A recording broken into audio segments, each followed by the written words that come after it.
Sí, efectivamente, como lo menciona Héctor y como todos vemos, creo que una de las cosas más importantes durante esta pandemia es tener información adecuada, información a la mano, porque lo que hemos visto y aprendido durante estos 2 años es que así como varía el virus, y lo vamos a comentar, también hay mucha información que a veces nos desorienta un poco, sobre todo en el momento en que nos toca vivir la enfermedad en sí.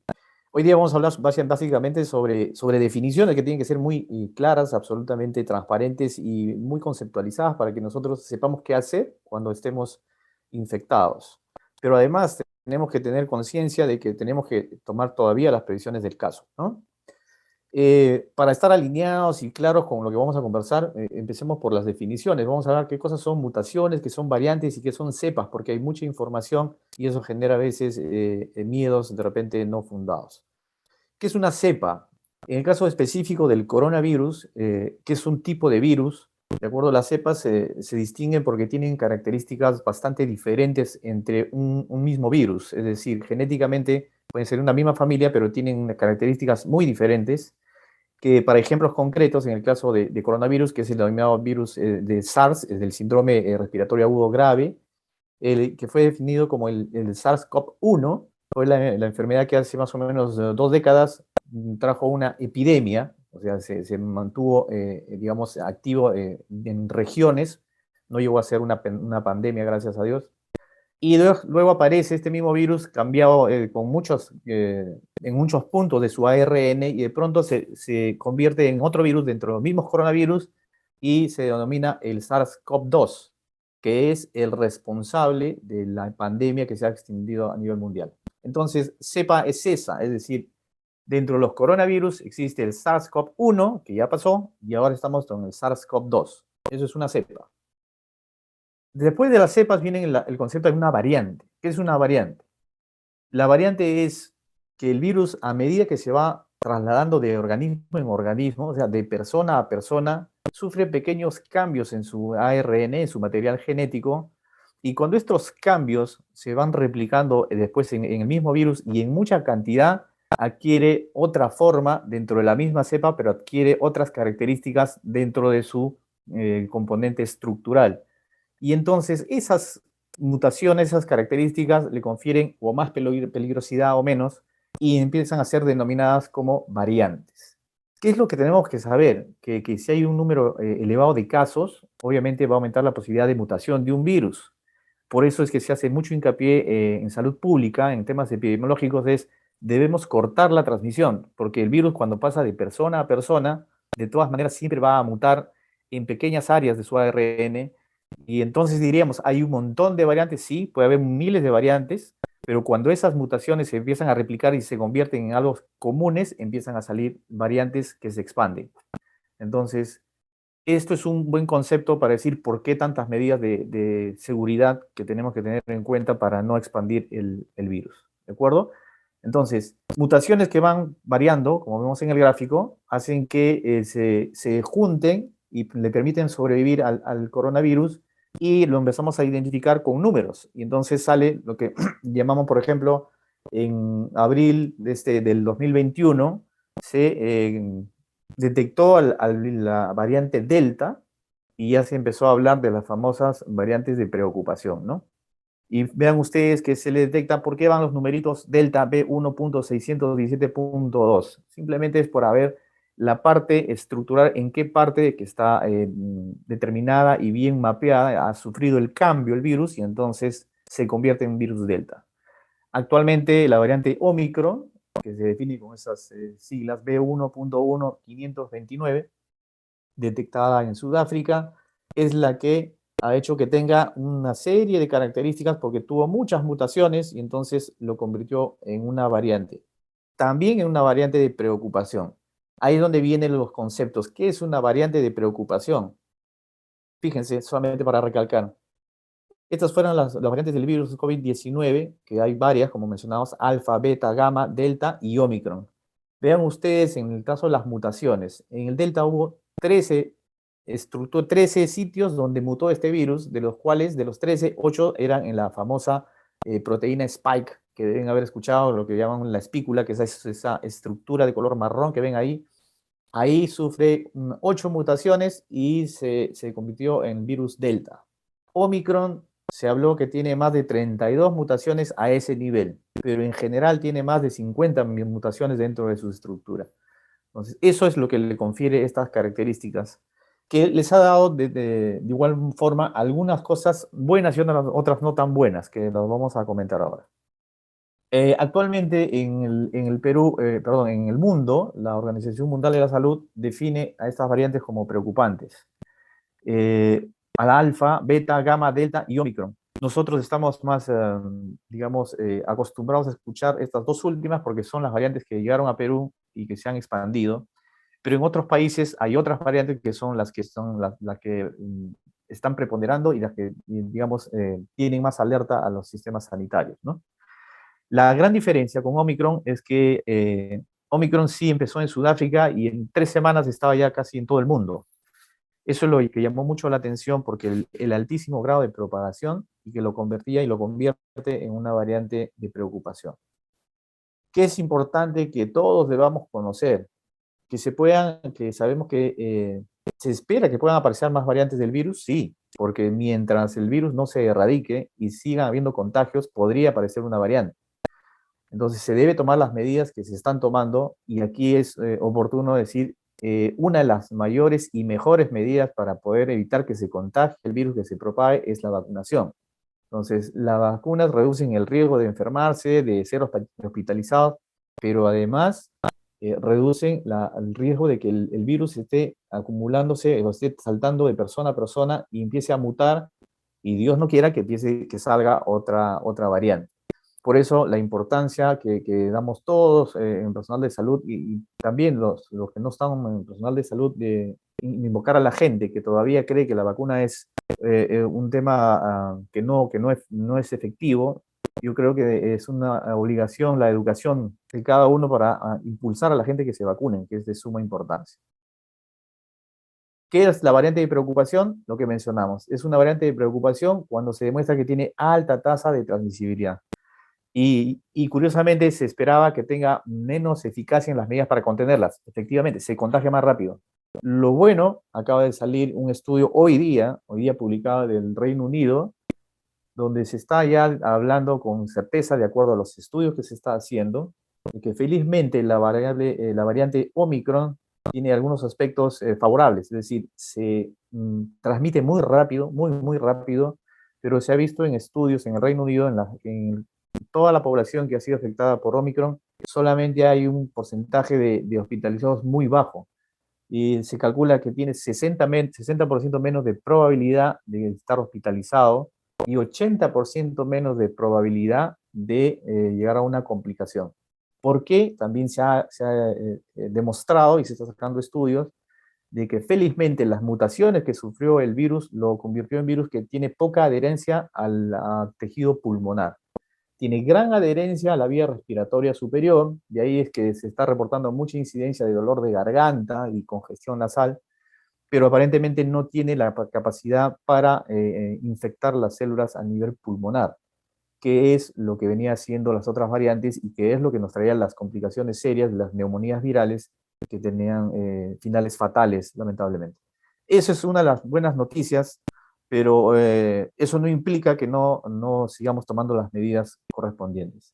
Todavía se sigue aquí siempre señalando, hay variantes de preocupación y se espera que en cada país puedan ser controladas, de modo que la pandemia todavía no está en la fase de desaparición. Estamos aquí en una tercera ola, en el inicio de la tercera ola, según los análisis matemáticos. El pico de la tercera ola en Perú se va a tener alrededor del día 10 a 15 de febrero. Evidentemente aquí hay este es un dato tomado hasta el día 11 de enero, por ejemplo. Fíjense ustedes que los casos nuevos el 11 de enero estaban en 36.764. Eso es un récord absoluto en toda la pandemia. Ni siquiera ni en la primera ni en la segunda ola tuvimos esa cantidad de casos nuevos. Y si lo comparamos con otros sitios a nivel mundial, pues quedamos cortos, porque se registraron, deben haber escuchado en las noticias, en Estados Unidos hace una semana y media se registró 1 millón de infectados en un día. Entonces, eso es una barbaridad en el sentido de que si no tomamos las medidas de precaución, el virus se va a seguir diseminando y tenemos el peligro de que pueda mutar y formar una variante. Por eso se hace mucho hincapié en decir, ok, puedo estar tranquilo de que de repente no me voy a poner grave, sí, pero tenemos la obligación de no seguir contaminando a más gente, de no apoyar la propagación, por decirlo de alguna manera. ¿Y cómo hacemos esto? Evidentemente usando las mascarillas, si tengo sospecha, no salir de mi casa, etcétera, lo que vamos a comentar. Esto es solamente para darles una idea de cómo está la distribución hasta hace una semana y media en Perú, cómo está distribuido Delta y Omicron. Omicron está ahí en color celeste, azul, y Delta en color rojo. Hasta hace 2 semanas, fíjense ustedes cómo fue variando. La que preponderaba era Delta, pero ha ido bajando y Omicron se ha ido empoderando de alguna manera, se ha ido transmitiendo mucho más. Y hoy día ya se está reportando que es la variante que está, digamos, causando la mayoría de los casos en Lima, sobre todo. Eh, Buen momento para conversar, antes de pasar a los detalles, cómo nos cuidamos. Esta diapositiva la he puesto básicamente porque esto ha generado también cierta confusión. Cuando escuchamos hablar de flurona, mucha gente empezó a pensar o a comentar de que ya nos venía el apocalipsis mundial porque había salido una nueva combinación de los coronavirus y salió flurona. Pero nada más alejado de la verdad. Flurona simplemente es la combinación de las iniciales de flu, del resfriado común, de la influenza con coronavirus, y de ahí sale el nombre de flurona. Pero simplemente esto hace recordar que hay la posibilidad de coexistencia de dos virus y que lo sabemos hace muchísimo tiempo. Sabemos de una persona que tiene VIH, que es el virus del VIH, puede infectarse con una influenza y tiene dos virus a la vez, es una coinfección. Un paciente con tuberculosis se puede infectar también con influenza y también tiene una bacteria más un virus, entonces tiene una coinfección. Flurona se refiere a una coinfección de dos virus, pero que de ninguna manera no es ni una variante ni tampoco es un virus nuevo. Así que no hay que alarmarse. Básicamente, ¿qué podemos sacar de positivo de esta información? Es que estamos en cambio estacional, donde se propaga mucho la influenza, entonces si hay posibilidad de vacunarse contra influenza, pues también deberíamos hacerlo. ¿Cómo cuidarnos? Se ha repetido de infinidad de veces y creo que hay muchísima información, muchísimos videos, muchísima data sobre esto y recomendaciones, pero creo que no está de más insistir. Pero lo voy a hacer ahora desde la posición de tener claras las definiciones, porque ahora que los contagios son muy rápidos, mucha gente que está infectada, empieza a tener algunas digamos, inquietudes, interrogantes que las vamos a absolver. Pero vayamos con definiciones claras. ¿Qué cosa es exposición? Exposición es contacto con una persona infectada por el SARS-CoV-2 de manera que aumenta la probabilidad de yo infectar. Contacto cercano es diferente. Contacto cercano es alguien que estuvo por lo menos a menos de 2 metros de distancia de una persona infectada por un total acumulado de 15 minutos o más.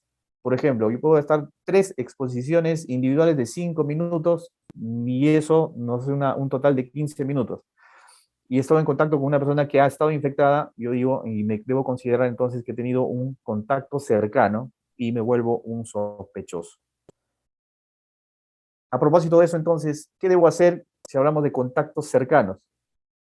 Cubrirnos con las mascarillas. Y también acá tenemos mucha información. Se ha pasado de estar absolutamente seguros y tranquilos con usar una mascarilla K95 y buscar después la KN95, de pronto ya al tema de hacer la moda y se pasó a otro tipo de mascarillas, como vemos acá, que vienen de tela, de poliuretano, que va más en un tema, digamos, que no tiene que ver mucho con salud, ¿no? Entonces es importante recomendar este cuadro, porque tenemos que tener en cuenta que solamente las mascarillas como la KN95, la mascarilla quirúrgica de 3 pliegues, y la llamada FP1, que uno lo reconoce más por las figuras, son las que nos dan cierta protección. Ojo, las mascarillas de tela que pueden verse muy bonitas, perfecto, las de poliuretano que dan la sensación muy deportiva y las otras que parece que tienen algunos aditivos, lamentablemente no son efectivas para la protección contra los virus. Entonces, primer punto, recordar y volver. ¿Qué tipo de mascarilla es la que estoy usando? Entonces, tener en cuenta, ¿son útiles o no son útiles? Eso es importante. Lo otro que es facilísimo de entender, que lo menciono en esta diapositiva, es el porcentaje de probabilidad en que yo pueda adquirir el virus. Si estoy sin mascarilla, ven ustedes el gráfico, el riesgo es del 90% de que me pueda contagiar. Si uno tiene mascarilla y el que está contagiado no la tiene, el riesgo ya baja a 30%. Si el que está infectado es el que está usando la mascarilla, el riesgo baja a 5%. Y si ambos que mantienen una conversación, el porcentaje baja a 1.5% usando mascarilla las dos personas. Y si además de eso usamos dos mascarillas y estamos distanciados 2 metros, el riesgo baja al 0%. Entonces, fíjense ustedes que con una medida tan sencilla como acordarnos de que debemos usar mascarilla y que debemos estar a 2 metros de distancia, podemos estar seguros de que no nos podamos infectar con este virus. Otro tipo de definiciones que también considero sumamente importantes. ¿Qué cosa es aislamiento y qué cosa es cuarentena?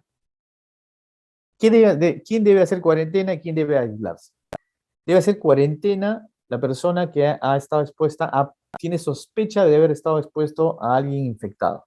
Es decir, yo converso con una persona y creo que la persona pueda estar infectada, tengo que hacer cuarentena, que es diferente de aislarse. Yo me aíslo cuando estoy ya enfermo por el virus, aún si es que no tengo síntomas. Es decir, me hicieron un tamizaje para ir a mi trabajo y me hacen una prueba molecular, salgo positivo, yo no siento nada. Igual, aislarse. ¿Cuál es el motivo? Es no diseminar el virus. Entonces, aislamiento es básicamente alguien que está infectado y el cual tiene que salvaguardar al resto. Cuarentena es alguien que está en sospecha y lo que quiere es no contaminarse, ¿cierto?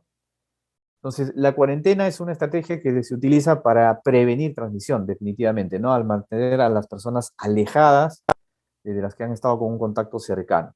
¿Y en qué consiste una cuarentena? Es obviamente quedarse en tu casa por al menos 5 días. Uno de los cambios importantes que ha venido con esta variante Omicron y que el Ministerio de Salud ya lo acogió y a nivel mundial se está usando mucho es que bajó de estar 14 días aislada en cuarentena a 5 días. Entonces debemos de estar guardados durante 5 días y durante los 10 días desde el día que se sospecha el contacto, estar atentos a que no se presente algún signo, algún síntoma, ¿no? Fiebre, dolor de garganta, dolor de cabeza, etc. En eso consiste una cuarentena. Si hace síntomas, definitivamente la sugerencia es hágase una prueba. Si sale positivo, pasa a la otra definición. Si estoy en cuarentena y salgo positivo, entonces ahora sí tengo que aislar. Y me aíslo por 5 días por lo menos. Otra de las cosas que se demostró que Omicron, cuando una persona está vacunada, la posibilidad de ser contagiante también ha reducido en tiempo. Ahora se habla de que uno es contagiante estando vacunado solamente entre 48 y 72 horas. Por eso es lo importante de mantenerse 5 días en aislamiento para tener la certeza que ya no voy a contagiar a más personas. Entonces, aislamiento ya es cuando estoy seguro de que me contagié, tengo una prueba positiva y tengo que estar en mi casa, de preferencia en un área donde esté solamente la persona, que tenga sus servicios higiénicos independientes y todo lo demás que pueda hacer para evitar el contagio. Si necesita tener conversación o contacto con alguien de la familia, siempre el uso de mascarilla de ambas partes para poder evitar los contagios. Y otra de las incertidumbres es que hay mucha duda sobre esto y a veces un sobreuso inadecuado es el tema de las pruebas. Para fines prácticos, hay dos tipos de pruebas en la actualidad, que son la prueba de antígenos y la prueba molecular.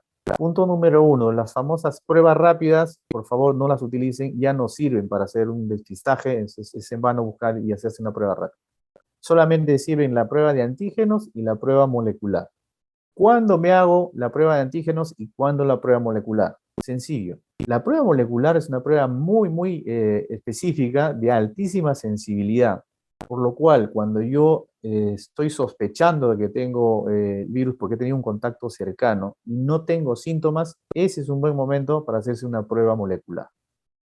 De otro lado, si yo ya empecé a hacer síntomas, ya tengo dolor de garganta, un poco de fiebre y mucha congestión, una prueba de antígenos me va a servir más ahí porque probablemente el virus ya esté en mayor cantidad a nivel de la garganta, entonces logra captar la prueba de antígenos. Entonces, asintomático, mejor una prueba molecular. Sintomático, una prueba de antígenos.